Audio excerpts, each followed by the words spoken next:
بسم اللہ الرحمن الرحیم۔ مقتضیات احوال کے اختلاف کا ذکر ہو رہا تھا کہ مختلف مقامات ہوتے ہیں، مختلف مقتضیات ہوتے ہیں۔ فرمایا وَلِكُلِّ كَلِمَةٍ مَعَ صَاحِبَتِهَا أي مَعَ كَلِمَةٍ أُخْرَى صُحِبَتْ مَعَهَا مقام۔ ہر کلمہ جو دوسرے کلمہ کے ساتھ ملایا گیا ہو اس کا ایک مقام ہوتا ہے۔ دو کلموں کو ہم نے ملا دیا تو اب ان دو کلموں کو ملانے کا ایک مقام ہے۔ لیس لہا ما یشارک تلک الصاحبۃ فی اصل المعنی، کہ وہ جو دوسرا کلمہ ہم نے ملایا ہے اس کلمے کو ہٹا کر اسی معنی کا کوئی دوسرا کلمہ، اسی معنی کو ادا کرنے والا دوسرا کلمہ لایا جائے تو اس کا وہ مقام نہیں ہوگا۔ لیس لہا ما یشارک تلک الصاحبۃ فی اصل المعنی، کہ اس ملنے والے کے ساتھ اصل معنی میں جو دوسرا کلمہ شریک ہے اگر اس کو ساتھ لایا جائے تو اس کا وہ مقام نہیں ہوگا۔ مثال سے مزید واضح کرتے ہیں، فرماتے ہیں کہ ایک فعل ہے، ہم نے اس کے ساتھ حرف شرط ملانا ہے، تو حرف شرط تو کئی سارے ہیں، ان میں سے ایک حرف شرط ہم جب اس کے ساتھ ملائیں گے تو اس کا مقام کچھ اور ہوگا، اور اگر اسی حرف شرط کو ہٹا کر دوسرا حرف شرط لائیں جو اصل معنی میں یعنی معنی شرط کی ادائیگی میں وہ اس کے ساتھ شریک ہے، جو اصل معنی ہے وہ تو ادا ہو جائے گا۔ جو پہلے ہم نے حرف شرط ملایا تھا اگر اس کو ہٹا کر دوسرا حرف شرط لگائیں گے تو جو اصلی معنی تھا وہ تو ادا ہو جائے گا، لیکن کچھ نہ کچھ تو فرق پڑے گا۔ مثال کے طور پر ان ہے، لو ہے، تو اب از ہے، ازا ہے، اب ان میں سے یہ سارے جو حرف شرط ہیں شرط کے معنی میں تو مشترک ہیں لیکن ان کی الگ الگ خصوصیات بھی ہیں۔ کوئی ما بعد فعل کو ماضی کے معنی میں کر دیتا ہے، کوئی مضارع کے معنی میں کر دیتا ہے، مستقبل کے معنی میں کر دیتا ہے، تو اس طرح مختلف احوال ہیں، ان کے مختلف مقامات ہیں، مختلف خصوصیات ہیں، لہٰذا ایک کلمہ کو دوسرے کلمہ سے جب ملایا جائے گا تو اس میں بھی مختلف خصوصیات کی رعایت اگر کی جائے گی تو پھر ہی کلام بلیغ بنے گا۔ مثلا الفعل الذی قصد اقترانہ بالشرط، مثلا وہ فعل کہ جس کو شرط کے ساتھ ملانے کا قصد کیا جائے، فلہ مع کل من ادوات الشرط مقام، ادوات شرط حروف شرط میں سے ہر حرف کے ساتھ مقام ایک مقام ہے، لیس لہ مع الآخر، کہ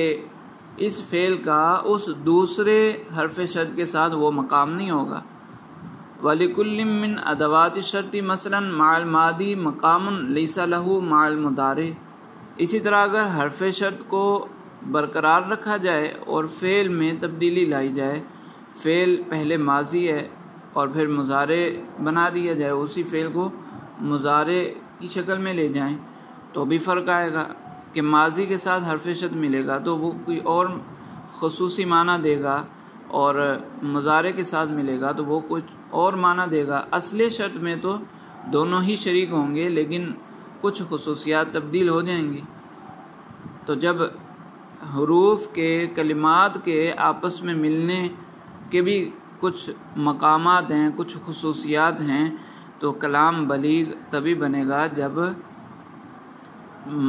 مقتضی حال کے مطابق کلام لایا جائے۔ اس وقت جو ہم کلام کرنا چاہتے ہیں،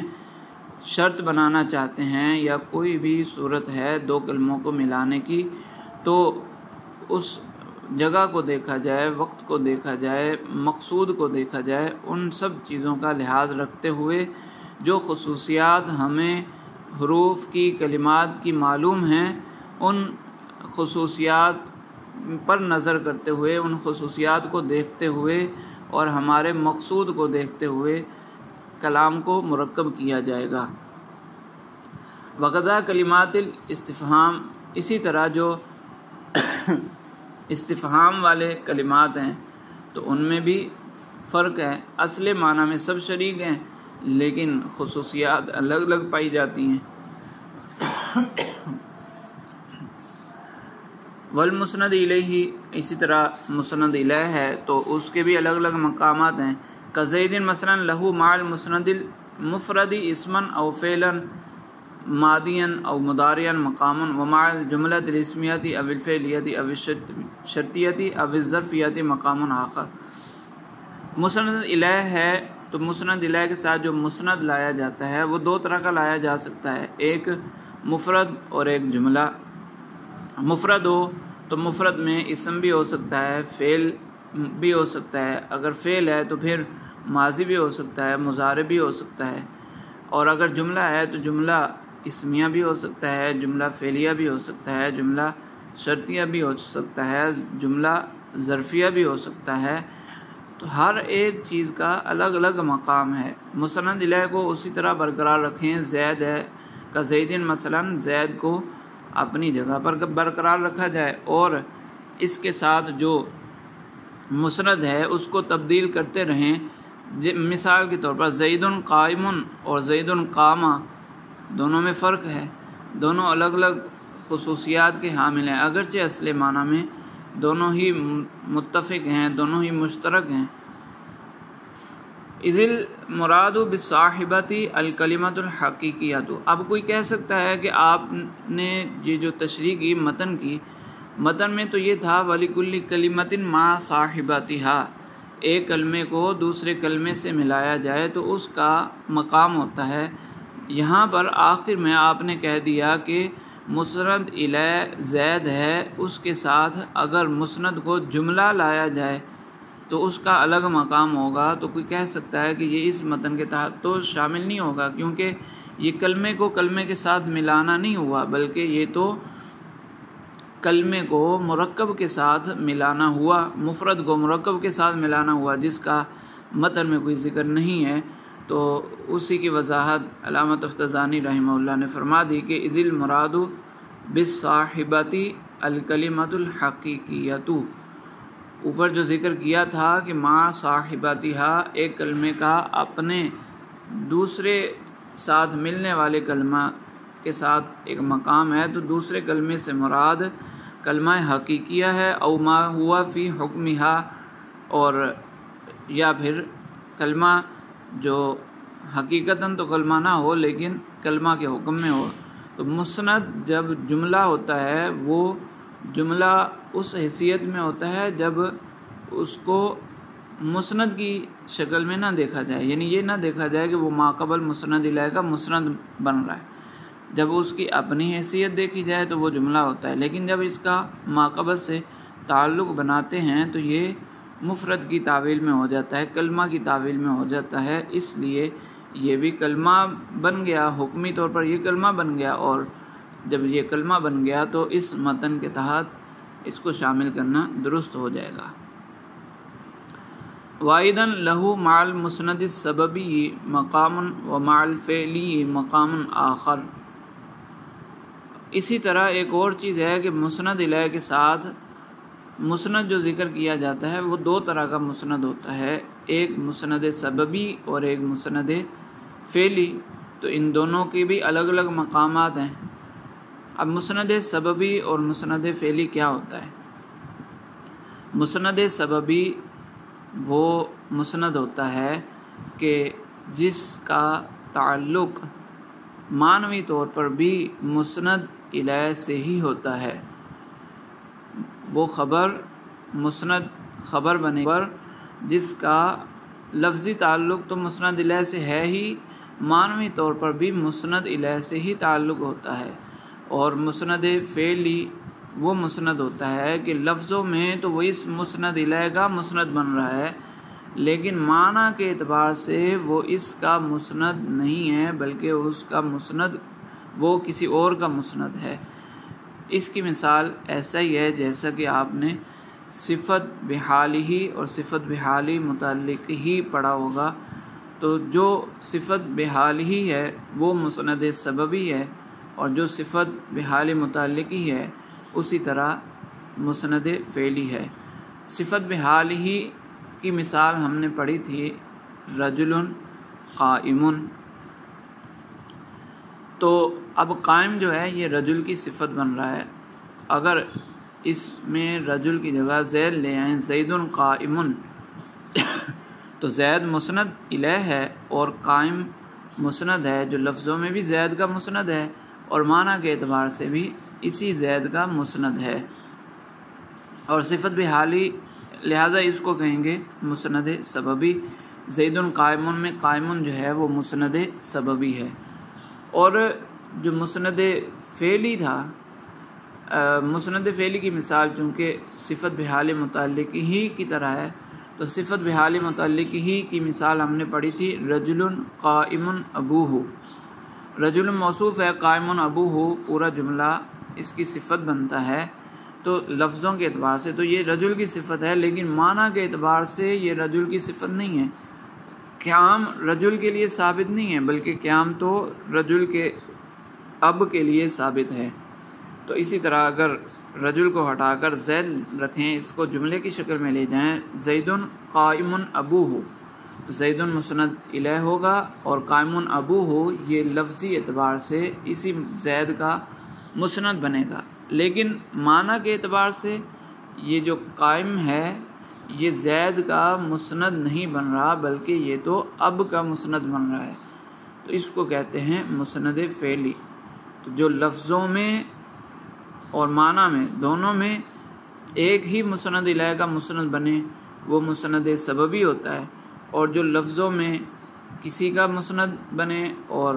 معنی کے اعتبار سے کسی دوسرے مسند الیہ کا مسند بنے تو اس کو مسند فعلی کہتے ہیں۔ لہٰذا ایک مسند الیہ کے ساتھ مسند سببی رکھے تو وہ الگ مقام ہے، اور مسند فعلی اس کا الگ مقام ہے۔ ظاہر سی بات ہے کہ جہاں مسند سببی استعمال کیا جا سکتا ہے وہاں مسند فعلی کو استعمال کرنے سے کوئی فائدہ حاصل نہیں ہوگا، اور جہاں مسند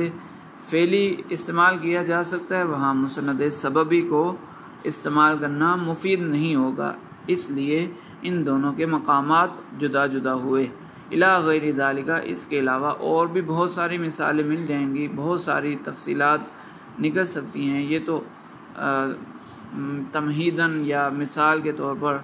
چند جملے ذکر کر دیے۔ مزید اگر غور کیا جائے تو کلام عرب میں صرف و نحو میں غور کیا جائے تو بہت سارے اور بھی فرق معلوم ہو سکتے ہیں۔ ہاکذا ینبغی ان یتصور ھذا المقام، فرماتے ہیں کہ متن کے اس حصے کو اسی طرح سمجھا جائے تو یہ بہتر ہے۔ بعض لوگوں نے اس میں یہ جو کلمہ ہے وَلِكُلِّ كَلِمَةٍ مَعَ صَاحِبَتِهَا مقام، یہ جو جملہ ہے اور اس سے پہلے والا جو جملہ تھا خطاب مع ذکی والفتن، یہ والا جو جملہ تھا، اس اعتبار سے ان دو جملوں میں وَقَضَى خطاب ذکی مع خطاب الغبی، اس دو جملوں میں بعض لوگوں نے، بعض شراح نے کچھ اور ہی تشریح کی۔ انہوں نے کہا کہ اس سے مراد خطاب ذکی اور خطاب غبی سے مراد وہ مجاز، کنایہ وغیرہ کی طرف اشارہ ہے، یعنی علم بیان کی طرف اشارہ ہے، اور وَلِكُلِّ كَلِمَةٍ مَعَ صَاحِبَتِهَا اس سے علم بدیع کی طرف اشارہ ہے۔ تو علامہ تفتزانی رحمہ اللہ فرماتے ہیں کہ یہ سمجھنا درست نہیں ہے، درست یہی ہے جو ہم نے تفصیلات بیان کر دیں۔ فجمیع ما ذکر من التقدیم والتاخیر والاطلاق والتقیید وغیر ذالک اعتبارات مناسبۃ، تو جو بھی ہم نے ذکر کیا ہے،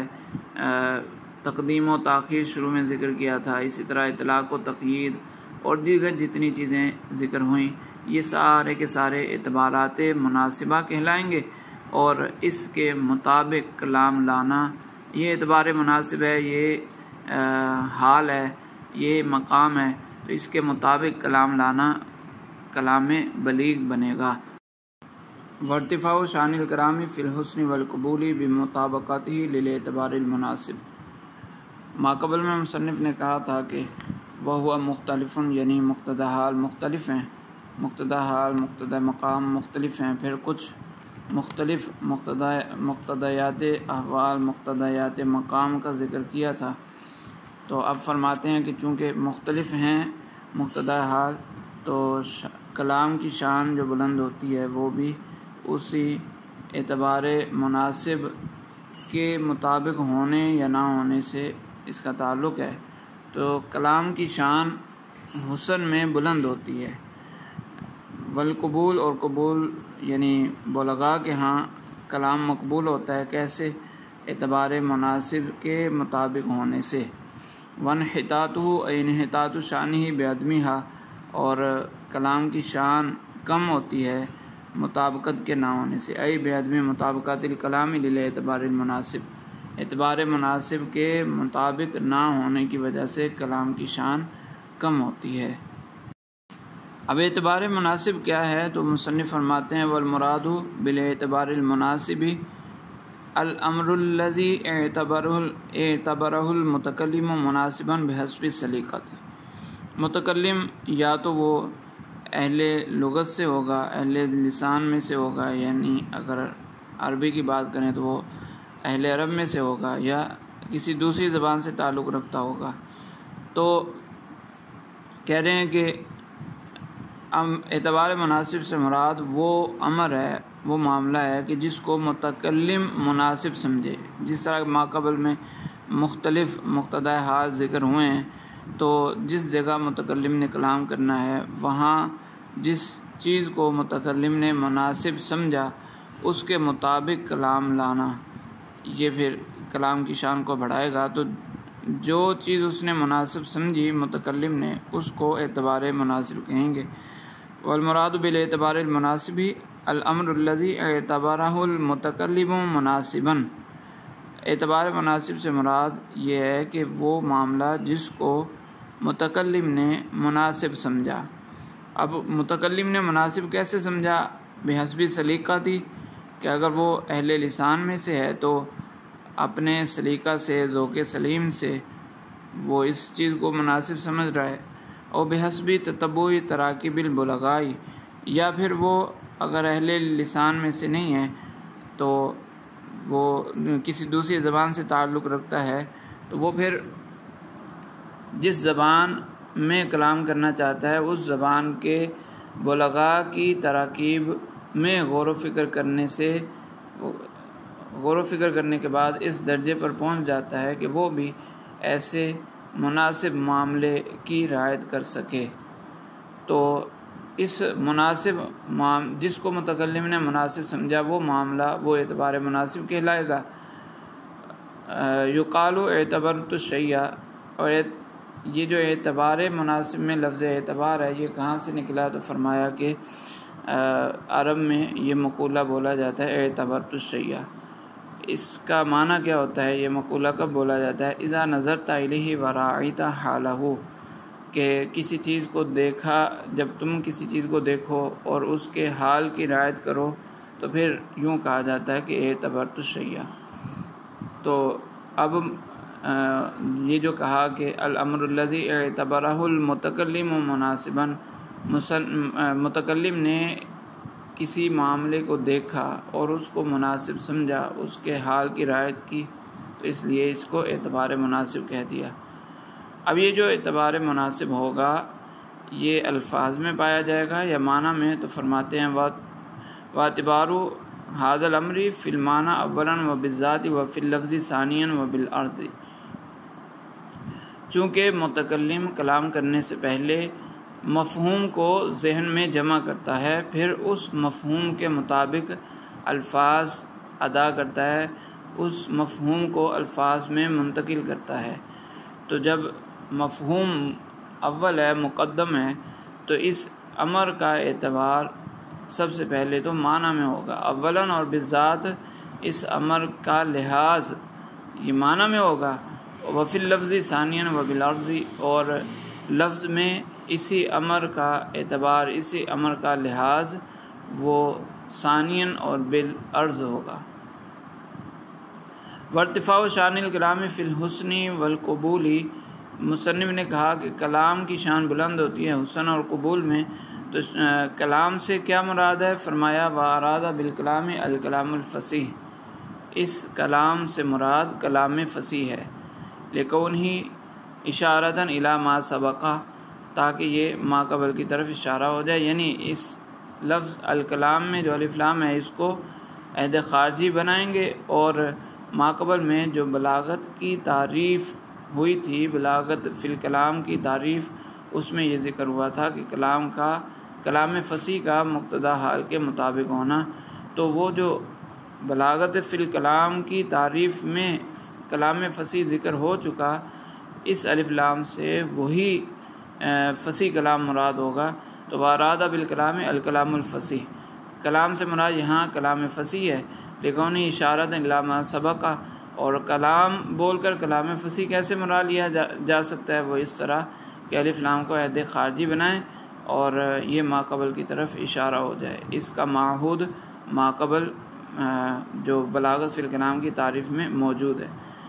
اذ لا ارتفاع لغیر الفصیح، اور یہ بھی ضرورت کیوں پیش آئی الف لام کو عہد خارجی بنانے کی؟ وہ اس لیے کہ اگر کلام فصیح نہ ہو، اگر کوئی کلام فصیح نہ ہو تو اس کی شان بلند نہیں ہو سکتی، کیونکہ جو کلام فصیح نہ ہو وہ تو پھر بلغاء کے ہاں حیوانات کی آواز سے مل جاتا ہے، وہ تو کلام کہلانے کا حقدار ہی نہیں ہے بلغاء کے ہاں، لہٰذا کلام فصیح لینا پڑے گا، یہاں پر مراد کلام سے کلام فصیح ہی لینا پڑے گا۔ تو اذ لا ارتفاع لغیر الفصیح، جو غیر فصیح کلام ہوتا ہے اس کی شان تو بلند ہوتی نہیں، اس کی شان میں اضافہ کیسے ہوگا؟ وَأَرَادَ بِالْحُسْنِ الْحُسْنُ الذَّاتِ الدَّاخِلُ فِي الْبَلَاغَةِ، اور یہ جو کہا کہ ارتفاع شان الکلام فی الحسن، حسن میں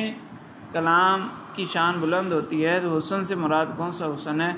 فرمایا کہ حسن سے مراد حسن ذاتی ہے، جو بلاغت میں شامل ہے، بلاغت کا حصہ بنتا ہے۔ ایک حسن وہ ہوتا ہے جو علم بدیع میں بیان کیا جاتا ہے، محسنات لفظیہ، محسنات معنویہ، وہ کچھ چیزیں ہیں جس کی وجہ سے کلام میں خوبصورتی پیدا ہوتی ہے، حسن پیدا ہوتا ہے۔ تو وہ جو حسن ہے وہ حسن عرضی ہے، وہ حسن ذاتی نہیں ہے، وہ تو کلام کے بلیغ بننے کے بعد